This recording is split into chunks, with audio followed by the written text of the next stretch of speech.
I am going to get a lot of hate for this. However, I don't care. Ladies and gentlemen, welcome to Godzilla Bite-Size Reviews. I am your Imperator, your first citizen, Tsar Octavian. And today, we will be discussing 1972's Godzilla vs. Gigan.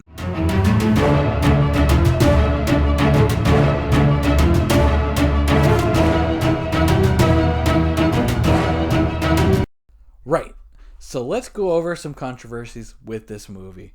It reuses footage from other films. It's heavy on the human plot. The suits are falling apart.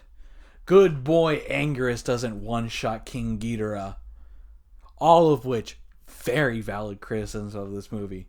However, for me, going in and understanding that this is a 70s era Godzilla, where the money was not in the theaters, but rather TV. And we can blame Ricky Dozan for that, I think. If he had not been a god of wrestling in Japan, forcing people to buy out televisions all over Nippon just because he wrestled the Destroyer and Lou fucking Thez.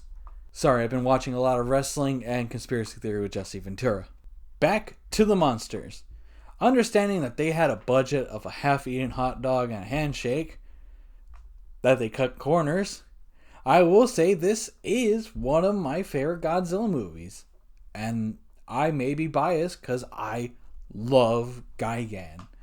When I was a kid, I was introduced to Godzilla via the video games. Two earliest monsters I can remember besides the Big G himself were Kiryu and Gigan. He's so unique in his design as well as personality. He's an overly confident, sadistic prick who acts so much like a little brother to King Ghidorah, it's hard not to love him. Speaking of which, oh, poor King Ghidorah. Relegated to basically being a tree in this fucking movie.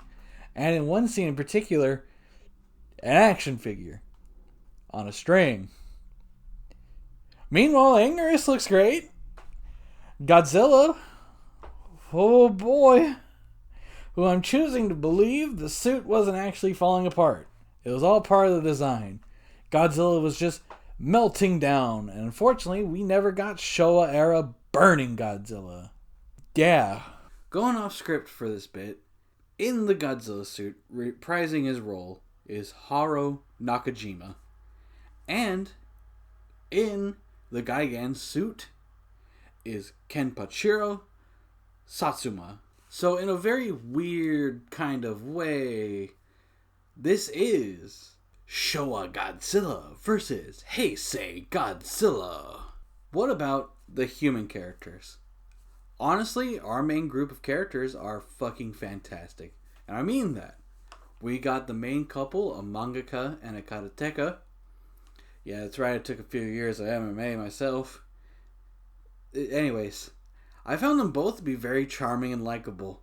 The writers understood that we were probably going to be stuck with these two for most of the duration of the movie, given the budget and all that.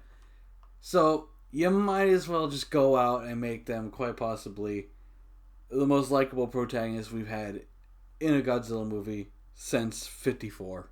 We also got cockroach aliens who are abducting people and then pretending to be the people that they abduct. And we got Miss Shima, who's looking for her long-lost brother? As well as her stoner buddy. Because, I mean, it's the 70s. What else is Chumley here supposed to be? Speaking more on the karateka earlier, Tomoko might be my fourth favorite Godzilla girl. She encourages her dude to pursue his dreams and pursues her foot-up alien cockroach asses. Now then, this movie is incredibly hated, and who am I to chastise anyone for what they like or hate? But how can I love this movie, yet hate the other movies, who I won't mention quite yet? Well, the biggest difference, and the thing is when it comes to me, is I was thoroughly entertained throughout this movie. Cinematically, are there unforgivable flaws? Should we not hold film as an art form to the highest degree? Should we not want every Godzilla to reach the artistic highs of 1954? Maybe. But I'm watching a film series about a giant radioactive lizard that fights aliens. And honestly, as long as the errors, the shortcuts, the flubs are either amusing or I particularly find them rather hilarious, I have no problem with reused footage from other movies. That to me I treat as an Easter egg. I have no problem with Ghidorah and Gigan transforming into action figures and flying around fake roller coaster Godzilla.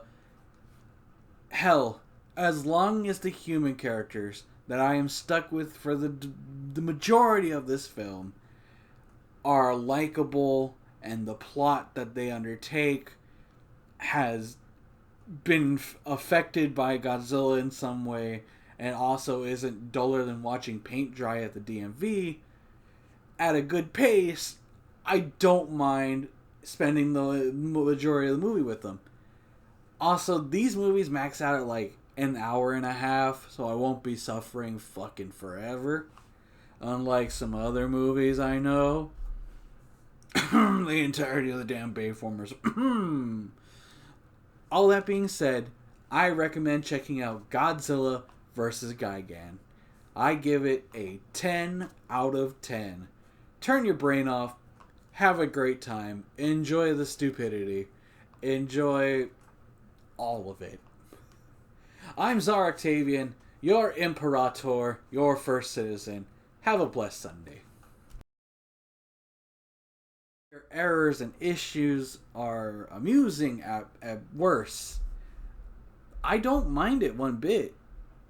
I'm fucking malware. God damn, this is I'm so sick of my takes being fucked up by anti-malware bites. Thank you for protecting my laptop, but good fucking lord, man.